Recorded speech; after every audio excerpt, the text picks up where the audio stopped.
These officers never know when the next outburst will come. When people get arrested, they're mad.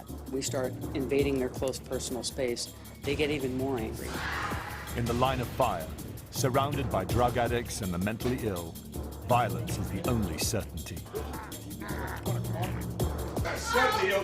We got no time for the games they play. Hold up, man. Hold up, man. Take my cuffs off. Ain't nobody talking to you. This is where crime and punishment meet. This is County Jail.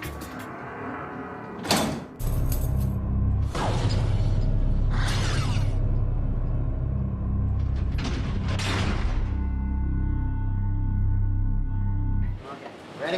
Okay, stand up. Take the hand, take these cuffs off. Oh, yeah. 9 p.m. Friday evening. And the weekend's just begun at the Multnomah County Detention Center in Portland, Oregon. Officers here are on the front line in the never-ending battle against crime. When's the last time you shot up? Counter. Leave your hands on the counter, walk your feet back to the edge of the mat. All right, you have a weapon, sharp objects, any drugs, any kind of program? Nope. Everybody arrested in the city of Portland tonight will be processed here, whether they like it or not. You. Don't touch me! Don't touch me! For deputies, that means confronting detainees who may be angry and aggressive, like this young woman who allegedly assaulted her boyfriend and attacked total strangers during a drinking binge. Gaining control is a constant challenge. It's gonna be. Don't touch me. It's a dangerous job. Many offenders are not only violent, but drug addicted and mentally ill. Deputy Bledsoe is a 12-year veteran at the booking counter, the first stop in the processing of people arrested on the street. He's learned to expect anything. Oh no, every night's different. You can't predict at the beginning of the shift how the night's going to go. I mean, we could use as a force. It could be a quiet night. We have no problems, and then sometimes we have to fill all these cells up back here. He often processes 100 individuals in a single day. This county jail is one of the busiest in America, booking 45,000 people a year with the same routine. Just put your hands on the end of the counter, walk your feet back to the end of the mat, and spread them out. Deputy Bledsoe and his fellow officers need to be on constant alert. Kept in a big open space while awaiting their mugshots, there's plenty of room for offenders to misbehave. It's like any other waiting room, except it's filled with people accused of everything from drunk driving and disorderly conduct to theft and assault. Surprisingly, they are not cuffed or restrained in any way. It's part of a policy intended to help reduce stress during the booking process. But more than 2/3 of detainees are drug users. Many are high on crystal meth, a drug that can produce psychotic outbursts. Hey, Taking the shoes. hold up, man. Hold up, man. Shoes. Hold up. You need to cooperate with this. I am They can lose cooperating control with and you. attack at any time, as Shift Sergeant Gorton knows all too well. The ultimate challenge for us is maintaining a certain level of safety and security because we don't have cages to put these people in. They're out in the open. They're out in an area where anything can happen at any time. Despite the risks, officers are unarmed. That way, no weapon can get into the wrong hands. But all they have to protect themselves are their wits and a zero tolerance for any kind of resistance. No, I can't. Walk your feet to the edge of the black mat. Okay, you can let go of my pants and I'll do it, but you gotta look. I'm not letting go now. It's what keeps them safe from harm. I'm here for a drinking in public ticket. You need to turn around and be quiet. I'm not gonna. You're not Oh, gonna see shoot what her. I mean? I'm here on a warrant for drinking in public. I drank a Face beer on the forward. sidewalk. Listen, what the hell I'm saying? You understand me? Yeah, you do. You want to cooperate with us, sir? It's going to go bad. You understand? Okay, I give up. I give up. You going to All behave? right, yeah, okay, okay. You're going to give you a chance to fail. When people come to jail, when they get arrested, they're mad. When they come to jail, they're angrier. And when they come in here and we start invading their close personal space, they get even more angry. That booking counter is probably one of the most volatile places in the facility when it comes to physical encounters with an inmate. Because they're not happy about being here, they're high on a type of drug, they're intoxicated. I drank a beer, sit on the sidewalk, and you treat me like this. Due to an increase in drug abuse, work has become increasingly intense for Sergeant Gorton and her deputies. If you've got someone that's going to confront you, you end it. You end it fast. You control the threat and you put them in a secure place. You know, and however you have to do that is how you have to do it. Any confrontation could lead to violence. Everyone is a potential threat. You seem angry, ma'am. Oh, no, I'm happy to see a wrinkled old man like you.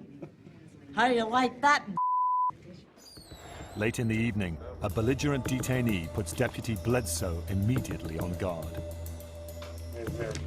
Sharp on you? Yeah. What?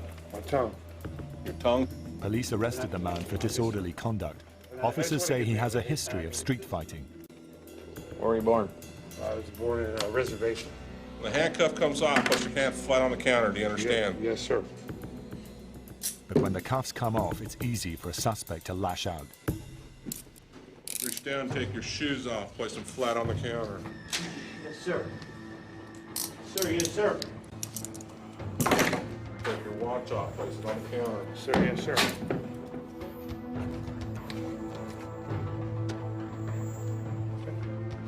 There's a napkin there? Well, let's see the back row, sir. Any expression of defiance is considered to be a threat. As officers are unarmed, any resistance could seriously undermine their authority. Head off. Stand behind the podium on your right. Yes, sir. Okay.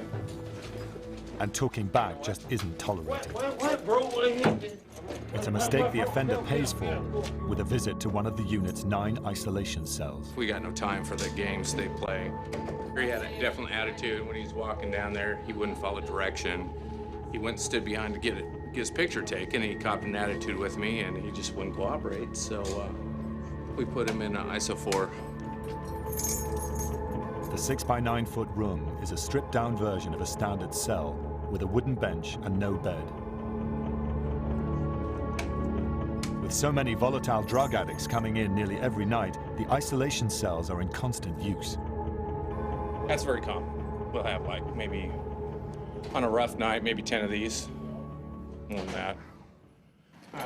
The detention center deals with a constant flow of drug abusers. The initial booking process is just the beginning.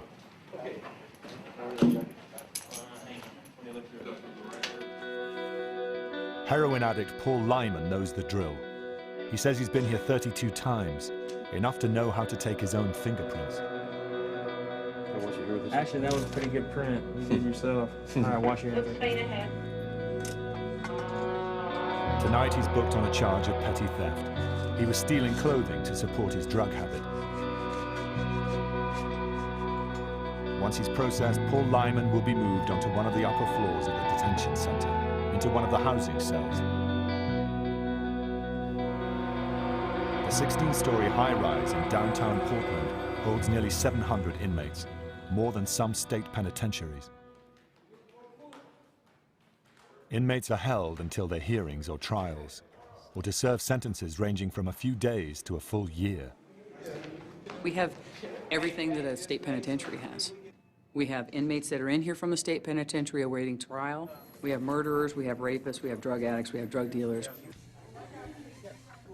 Heroin addict Paul Lyman will be the latest addition. But before he's taken to his cell, he must be strip searched. Green booth. Step into a green booth on the left, find your name hanging from one of those blue bags. Strip down naked. Okay? Inmates often hide drugs and paraphernalia in clothing or body cavities. You too, raise your arms in the air. Head forward, enhance your hair. Open your mouth, dentures, partials, anything come out. Nope, take your hand, lift your balls of penis, turn around. Bend over, spread your butt cheeks, and cough.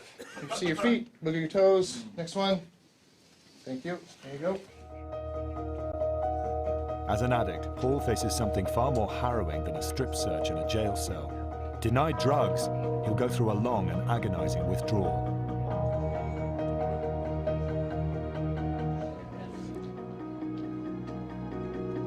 With so many addicts coming through its doors, the detention center staffs a medical unit that specializes in treating substance abuse. Tonight, nurses will have to deal with Paul Lyman's heroin withdrawal. Staff nurse Topor will administer a course of drugs called a protocol to counter the harmful effects. We have several protocols, but we have a very specific one for alcohol withdrawal. And then we have another one for people in opiate heroin withdrawal. It's very specific also. They're based on the fact that both of those withdrawals can be so harmful that we really need to push those drugs in order to prevent further damage to this person who's really suffering from it. Out here to the left on the black line, stop at the corner. Addict Paul is now ready to be transferred to the detention center's 6th floor where his cell awaits. For now, he'll have nothing but a bed, a sink, and a toilet. And without heroin, he faces a series of long and painful days ahead. A busy Friday night at the Multnomah County Detention Center in Portland, Oregon is heating up as midnight approaches. Been here before? No? Shift Sergeant Gorton, a 10-year veteran of the facility, heads into the parking area to help her team. A new detainee has just been brought in, only he's unconscious from drinking. He woke up and talked to us just fine for a while. Hang on a second, guys. Sergeant Gorton breaks out smelling salts to revive the man. No más? All right, come on out. Venga aquí. Mira, ¿tiene problemas médicos? No. ¿Estás tomando medicina? Sí. Nearby, trouble is brewing when another suspect refuses to do as he's told. You know what? You need to knock it off right now. Why? Sergeant Gorton immediately takes control. You just shut your mouth. Yeah, exactly. Beat my tear me up. Let me explain something to you. If you want to be treated with respect, you treat me with respect, treat my staff with respect, all right? We're going to treat you exactly the same way you treat us. Okay, when you come in here yelling and screaming, you're going to get a lot of negative attention. They're just doing their jobs, okay? He's doing his job, I realize that. You stay cool, I'll stay cool. If you rise back up again, I'm going to get angry again. I won't. All right. All right, thank you, ma'am. All right. If you come in here and you're up here, it's our goal to get you down here so that we can get you through the booking process. I want to be able to show my staff it's easy to physically control somebody. It's a lot harder to verbally control somebody. Our goal is to verbally control them before we have to physically control them. On hectic weekend nights, these deputies face a constant struggle. Remember, they're unarmed and words don't always work, especially with more and more drug users coming in, bursting with hostility and rage. Like a man picked up on a theft charge at a local bus stop. Move me faster, dog. Why y'all be, how much they be scared, man? What's your name? Don't worry about my name. He's so aggressive, Deputy Bledsoe suspects he's on methamphetamine, or meth, a highly potent form of speed. Take my cuffs off, cuz. You know what I'm saying? Do you want to be a... Meth can cause psychotic outbursts, so Bledsoe and the other officers surround him to prevent any violent attacks. Get off me, man! Man, don't touch me, man. Don't touch me, bro. Get off me, man. They move him to an isolation cell and take the cuffs off, but he only becomes more aggressive. Get down on your hands and knees. I can't win. I can't win against all y'all, man. You're right. I can't, but I'll be out. Put your hand under your belly. I'll be out. If you move, I you know, will I'll be be tased. dead, because I'm a black man and I'm white America. To protect himself and his fellow officers, Deputy Bledsoe points a taser, a 50,000-volt electroshock gun, at the detainee. It's the only weapon he has. As he reaches for it, things turn ugly. But eventually, officers control the situation without resorting to the taser.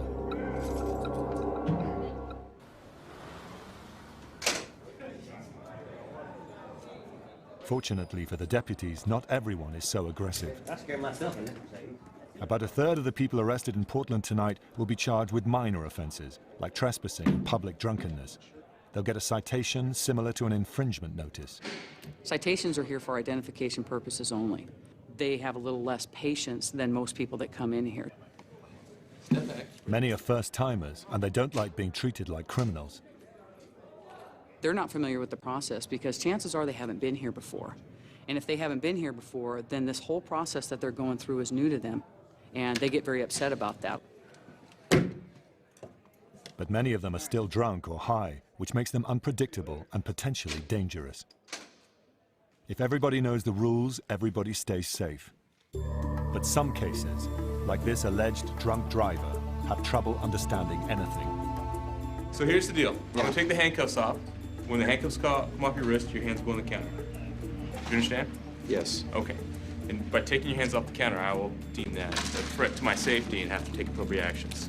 You don't have to worry about that. Okay. Well, I'm just saying that's the I way it understand, but you understand that I'm not gonna. Okay. You are in no danger. Put your feet nice and wide for me. There you go. Just foot down, please. This man seems harmless enough, but detainees could be concealing anything, anywhere. The deputy takes no chances. We've had guns on the counter, we've had knives on the counter, where officers miss them on their searches. Keep your hands on the counter. That's why when we tell someone to put their hands on the counter and don't move them until I tell you to, because I don't know what you have on you. Next, the deputy confiscates personal property to be returned upon release and takes fingerprints. That goes back to her, this goes to you. Wipe off the grease. Garbage can for the garbage, you can have a seat right there in the... Fingerprints are used to record or confirm his identity and to check whether he has a criminal record. The drunk driving suspect is slated for a quick release, but he still needs to follow the rules in the open booking area. Don't put your feet up there. Don't be an Just one of those simple rules. Jason, just so you know, your citation, once you finish the booking process, you'll be out of here in about 4 hours after you're done getting your picture taken and everyone talks to you. If you be an it'll take about 8 hours. A lot of times we have to sit there and explain the whole process to them, that we can't let them go until we verify who they are and verify that they don't have any outstanding warrants.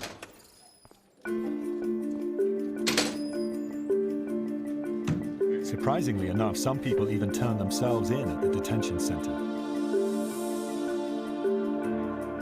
People like Miranda Harris, a 28-year-old drug addict. To prevent being convicted on a cocaine possession charge, she recently entered a drug rehab program, but dropped out, and the court issued a warrant for her arrest. She considers herself an addict, not a criminal.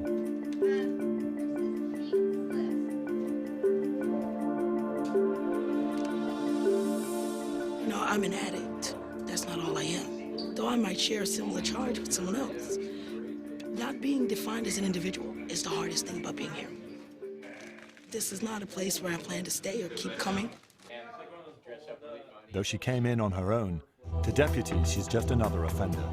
They'll do a contraband search, take fingerprints. Go ahead and wipe it off. Have a seat in the front row over there. And mug shots. Okay, go ahead and look straight up at the camera. Harris is no stranger to the process. She's been here half a dozen times before. She has a 12-year-old daughter and real hopes for a better future.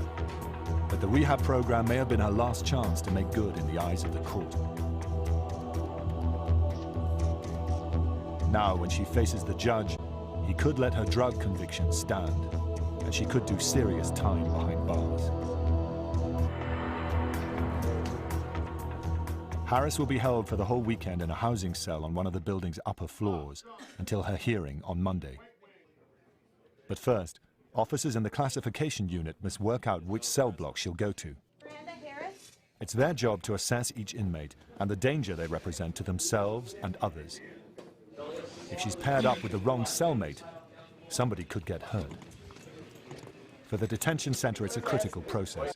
A few years earlier, a violent inmate attacked and killed his new cellmate. I told you the last time you were here, Yes, you did talk to me last time. Okay, it's very important that you tell me the truth, okay? How long are you going to be here? Till Monday. Monday? Till Monday. Well, I go back to the marshal's court on Monday. Deputy Towers Picton bases her decision on Harris's non-violent history and Have you ever known been a drug victim of use. sexual assault while in jail? No. You going to be withdrawing from drugs? No. You're not on drugs right now? No. No? When was the last time you used drugs? On the 28th of May. I feel blessed to actually say that, because last time I was high. I know you were. Yeah. That's why I said it's Yes, important that you that's tell me the right. truth, because I wrote down you were high. The deputy knows that if inmates are coming down off drugs, they could behave erratically. I interviewed her the last time that she was here last month, and she was trying to tell me she wasn't high, and she was definitely high. And this time her pupils were dilated, her mannerisms were agitated, and she had all the symptoms of still being high. Okay, just sit down. She assigns Harris to a women's unit where many of the inmates have addiction problems. She sees substance abusers like her reoffending all the time. Can you just have a seat? They'll be processing you here very soon. I'd say 60% are high, and 40% are mental. And once in a while I meet a sober person, but it's very rare. Okay, ladies, follow that black line down to the red line. The last step before she's locked up, a strip search and a new set of clothes. Okay, this is a strip search, so everything comes off, everything goes in the bag. We get pat down even here. Just being naked, circumstances are shameful, and therefore brings about the feelings of violation. It really sucks. It really sucks. And having to turn around and spread your cheeks and squat and cough. All right, ladies, load up. Unless Harris can convince the court to let her take one more shot at rehab, she'll be sent to prison and marked for life as a convicted criminal.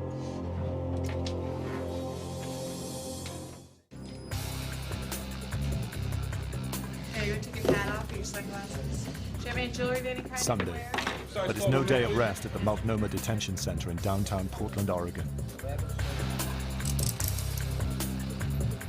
While new arrivals are booked and processed in the basement area, several floors above, nearly 700 people are incarcerated, either awaiting court dates or doing up to a year of jail time. 503.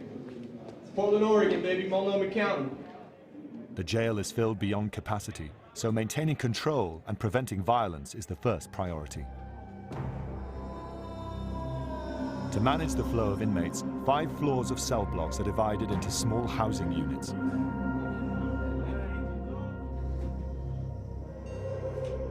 All are monitored around the clock by a central command unit equipped with 100 CCTV cameras. Safety is paramount, so everyone is locked down 22 hours a day. That's longer than in many state prisons. Over half the inmates are drug abusers, and their behavior is often unpredictable. On the 6th floor, the men's unit staff distribute medication. For heroin addicts like Paul Lyman, it's a huge help in dealing with their painful withdrawal. If he can kick heroin, he may stop shoplifting to support his habit and no longer be a costly burden to the county and himself. Once I've realized that I'm gonna have to come to jail, it makes the kicking quite a bit easier than if I'm trying to do it outside somewhere where I would have.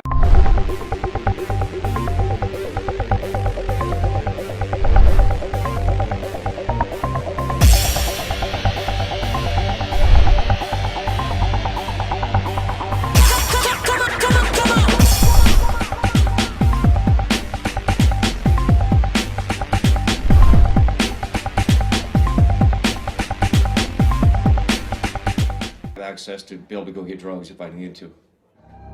It's not clear that Paul Lyman really wants to stop using. After a couple of days without drugs, he's already showing signs of agitation. Doom and gloom is what I call it. You know, I'm staring at these ugly walls here. This ugly yellow puke color with scrawlings from retarded freaks like me. You know, just scrawling stupid on walls. I'm sitting here staring at it 24 hours a day, and it's horrible. It really is. Yeah. Only if he commits himself to quitting will he stand a chance of staying clean on the streets.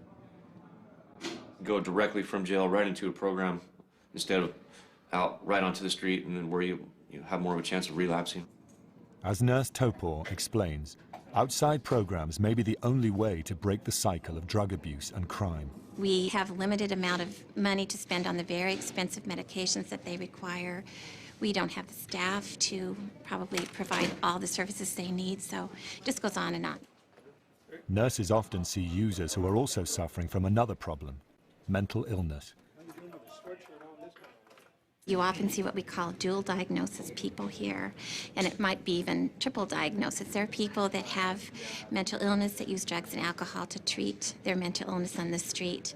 A lot of those medicines don't make people that have mental illness feel well. They cause incredible psychiatric-like symptoms, then you don't know if you have the chicken or the egg. You know, you don't know if the person was mentally ill and they use the methamphetamine to make them feel better, or the other way around. Mental illness and drugs. It's a combination that makes life extremely difficult for officers and those suffering a damaging and debilitating affliction. What did I do to get in trouble this time? I'm sleeping. Sleeping. You gotta quit running in and out of buildings, scaring people. Too violent for the local hospital to cope with. An aggressive meth user is brought into the Portland County Detention Center. You'll get your shirts back. We're gonna walk you over here. We'll just have you sit down for a minute.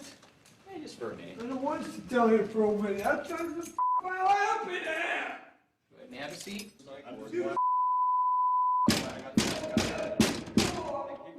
Their psych ward called me and told me to come get him because they couldn't handle him. He was being like this, so uncontrollable that they couldn't even get to him and administer sedatives. State budget cuts have forced many of Portland's mental health facilities to close. Guys like Jay slip through the cracks because he's borderline. He's bipolar. Mostly it's methamphetamine psychosis, which I believe is the result of all of his problems. It's when he uses, he gets like this. Now, for better or worse, the county jail is also used as a mental hospital.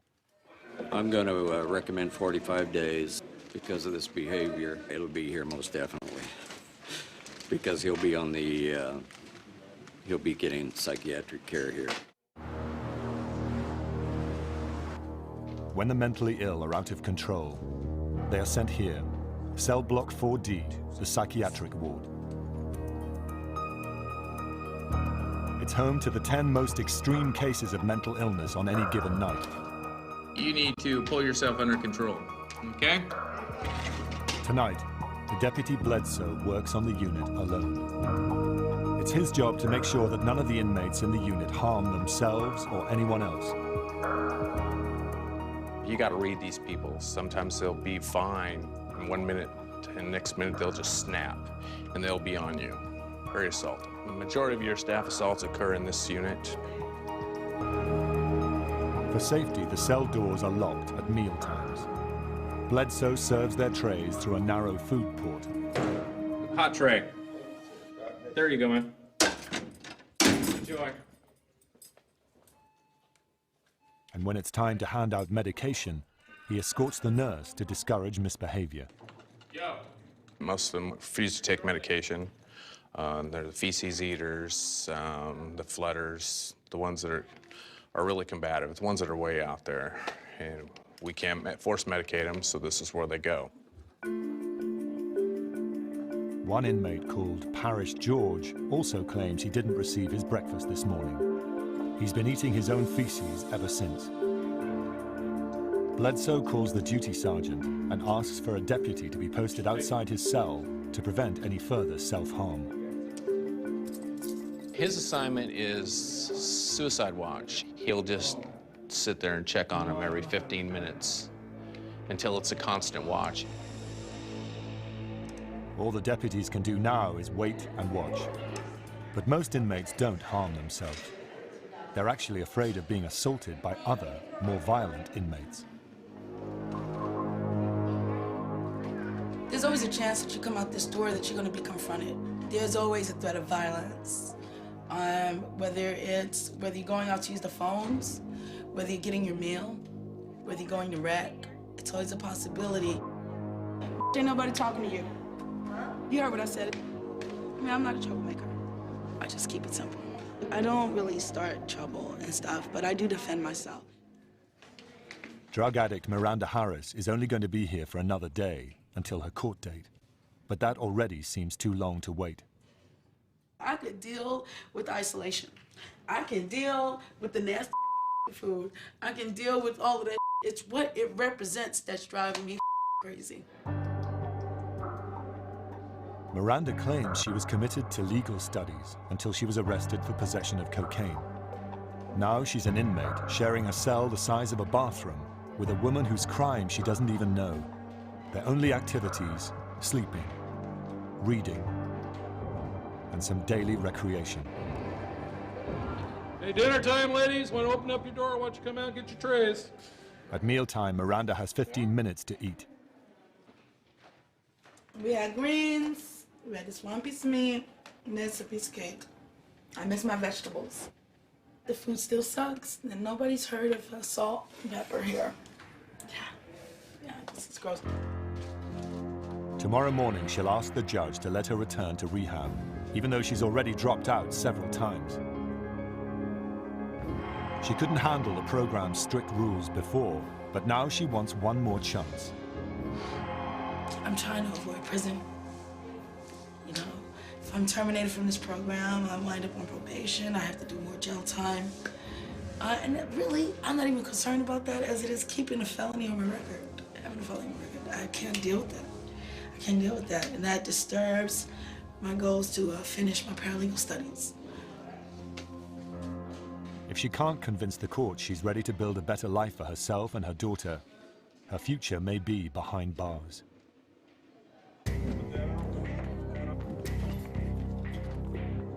The graveyard shift on Sunday night, but there's no rest or peace here. It's been so busy that there are too many new inmates for too few cells. The waiting room and the jail are filled to bursting. And Duty Sergeant Gorton is about to do something that does not come naturally. Let some inmates go. All right, the count is 673 in the building. We've ordered a matrix list. Once we release those people, we have no more room. We're going to go over our count. To the left? So if we go over count, we go over count. There's nothing we can do about it. We've released everybody that we can release that's not going to be a danger to society. Everybody stand up, grab your papers and clothes, we'll come on back. Overcrowding forces Gorton to actually release detainees back onto the street. It happens so often that the jail has developed a system to deal with it. It's called matrixing, and it helps officers determine which inmates pose the least threat to public safety. Did I get it right? Every crime is given a number. The highest numbers are for serious crimes. The lowest for minor offenses like trespassing. The inmates with the lowest numbers get out first. Most drug possession charges are non-violent, so users are often among the first released. Tonight, Sergeant Robinson selects 12 inmates to be released. A lot of these are drug charges. Possession of meth, heroin, meth, possession of cocaine. And all those crimes, basically the people support their habits by victimizing other people by stealing and shoplifting and burglary and car theft. For officers who risk their lives to battle crime, letting inmates back out is hard to accept. It's a bad situation. We've been in a budget crisis for 11 years, as long as I've been here. You know, it's sad to say, but, you know, we try to release the ones that we feel are, you know, the least problem to the community, but these are the ones that are going to go out and commit the crimes that are going to affect me, because I live in Multnomah County, and just the average citizen by taking their possessions and breaking into their cars and whatnot. Second door on the right with glass on it. Deputies wait until just after midnight when the jail is most crowded. There you go. Then they notify the inmates minutes before their release. Naturally, no inmate is sorry to leave. I was laying in bed and the officer came by, tapped me on the shoulder. First thing he said, "You're not dreaming." I said, "What's them up?" He said, "Roll up, you're going home." And here I am.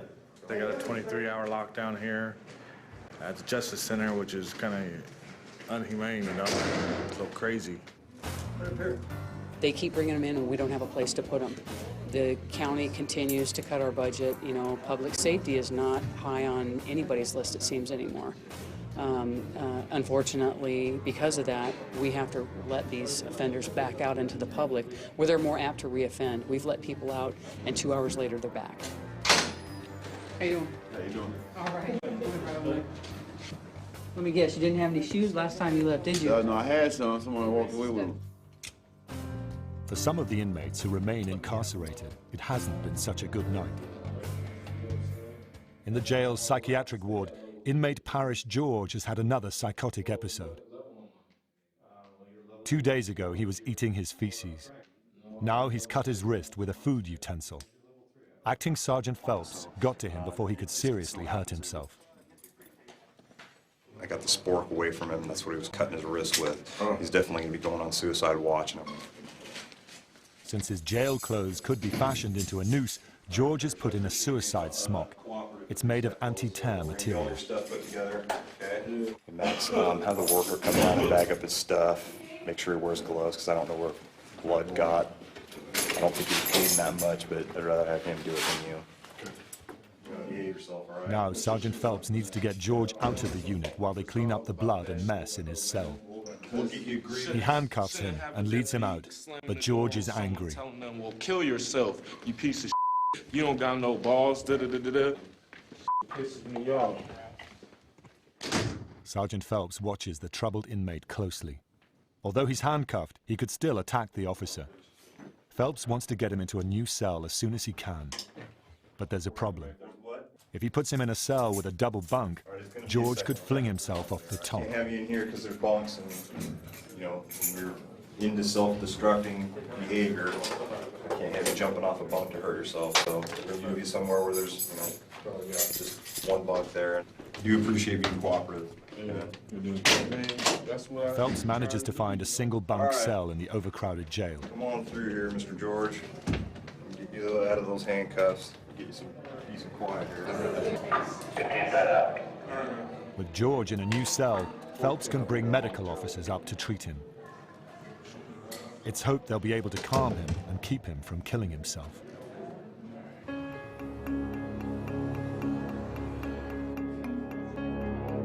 Inmate Miranda Harris isn't mentally ill, but she's seriously stressed. Today is Judgment Day for the 28-year-old drug addict. She goes to court across the street to plead for readmission to drug rehab. If she's successful, she can leave jail immediately. I will talk to my lawyer about getting released today, and then from there, family. But if a judge rules against her, she's looking at a criminal conviction, which could prevent her from getting a decent job in the future. Do I still have Judge Marshall's court at 1:30? I believe so. I'm not for sure, but So- we'll see when we get there. Okay. So, morning. How are you? Before Harris goes to court, a deputy pats her down for contraband. Turn around, face the wall. According to safety rules, she's shackled with a waist chain, handcuffs, and leg irons. The court has seen more than a few inmates lose control. A third deputy escorts her into the courtroom.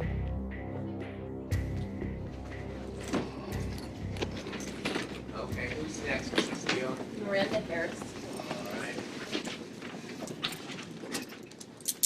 How you doing, Your Honor? Good, how are you? Blessed. What we know, Ms. Harris, is that you were on a last chance basis here since February 28th. Getting back into rehab may be harder than Harris expects. The judge makes decisions based on hard facts, not sympathy. And Harris has dropped out more than once. Last time, the judge told her it was her last chance. All right, Ms. Harris. We did put you on a last chance basis back in February 20th, and told you that we could not have any more failures to appear in court. Yes, sir. And unfortunately, that's what we had happen. Well, Your Honor, Ms. Harris's decision to leave has made the state's ability to support her remaining in this program very, very difficult. She was put on a last... The prosecutor wants her out of the program. Needs treatment, but the meaning of last chance bears little meaning at all if we continue to give her another chance in this program. And I'm afraid I cannot support at this time her remaining in the STOP program or receiving the benefit. Harris makes one final plea. But I'm real, I'm 28. I don't want the felony on my record. I want to go back eventually to study paralegal. And it'll make it very difficult. She wants to go back into residential treatment. We're asking, Your Honor, that you do extend the last chance because she has been making these efforts, that you allow her to remain in the program, Your Honor. We'd ask that The jail may be crowded, but the drug treatment program is also full to capacity. I don't disagree that she needs residential treatment. That is painfully obvious. I've got 385 other people in this program that need that bed. There are 600 people in Multnomah County on any given day that need residential treatment, and she walked away from it and got a third warrant. And given all of that, I must ask that she be terminated from the program. Now, it's up to the judge to decide her future.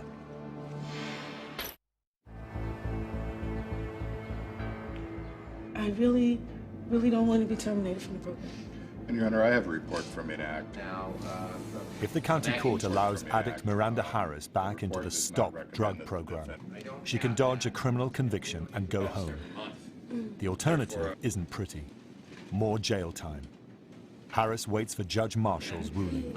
Unfortunately, we are going to have to terminate you from the STOP program, and we had back. The judge kicks her out of the program. Dates now. She now faces the drug charge that originally brought her to court. Back in January of this year, we did have you do a guilty plea to 1 count of unlawful possession of cocaine. We're going to go ahead and enter in a judgment of conviction on that count. Miranda leaves the courtroom a convicted criminal. Good luck to you, Ms. Harris. Thank you, Your Honor. The judge orders her back to jail for a 10-day sentence. After that, 18 months probation. And if she gets caught with cocaine again, she'll get an automatic 6-month jail term.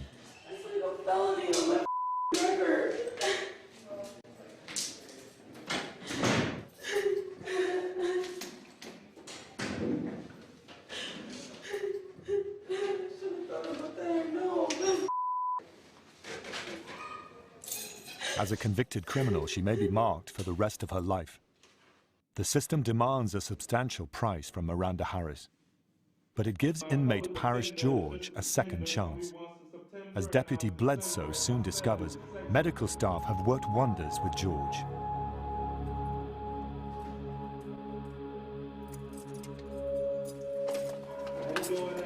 I'm doing all right. How you doing? I'm doing lovely. Good. Fantastic.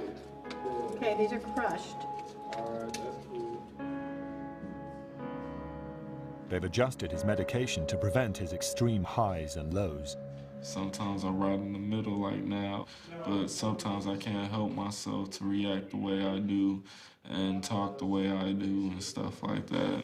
I was just, so upset that, I was just going off the wall about, just everything. Oh, yeah. Psych.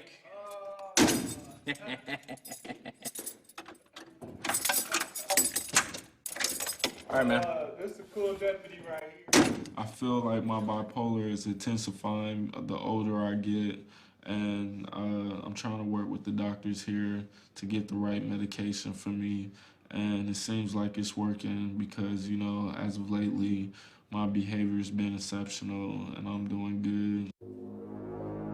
He knows it's always going to be a balancing act for him, but he's hopeful he can keep things on track.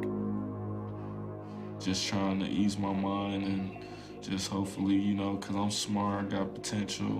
Before I was sent here, I was going to college for cosmetology and got an album out in stores. So I'm just trying to keep focused and just do what's right.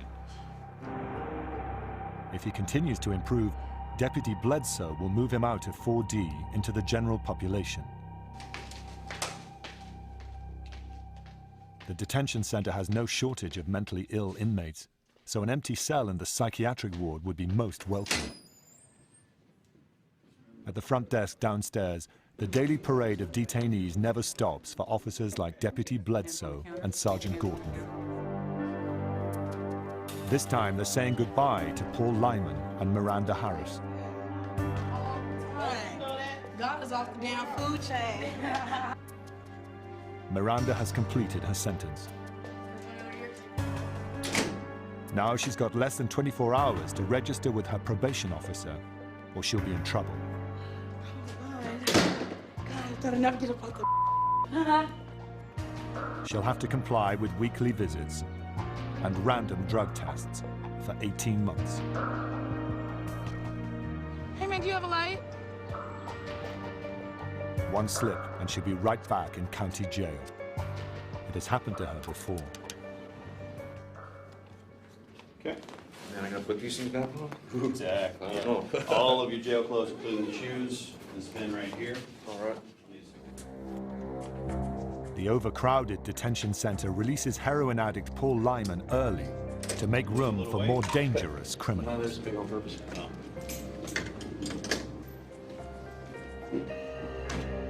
Paul's been clean during his short stay in jail, but putting on his street clothes reminds him of bad habits. In this case, shoplifting. See, I have these oversized cords so I can put Levi's on underneath when I go to the store. What I do is I grab 8-10 pairs of Levi's and get in the dressing room, and I have some pliers in there, and I break the little sensors off, and then I put them on and I wear them out, and I just walk out. He steals to buy heroin. Well, it's been working for a lot of years for me. I get caught, but that's just the part of the game, you know. You know. He's got no job prospects. He's relying on his parole officer to keep him off the streets. He knows staying off heroin will be even harder. So I'll swing by and check in with her, my PO, and after that, I hope she can set me up with a place to stay or something. Because if she can't, I'll be just roaming around the streets, and just out of boredom alone, I'm gonna want to use. You know, that's, if history repeats itself, that's the way it goes. I mean, it's just what I do. That's my life, you know. Can I bum a cigarette off? Awesome. If history repeats itself, as it does for 80% of the inmates, Paul Lyman will be back. We get a lot of frequent flyers in here. We get a lot of recidivism in here. At the Multnomah County Detention Center, the action never stops, and the danger never ends.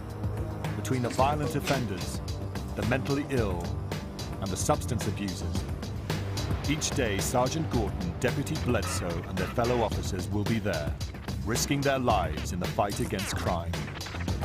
They know that no matter how many inmates pass through, the cells will always be full at county jail.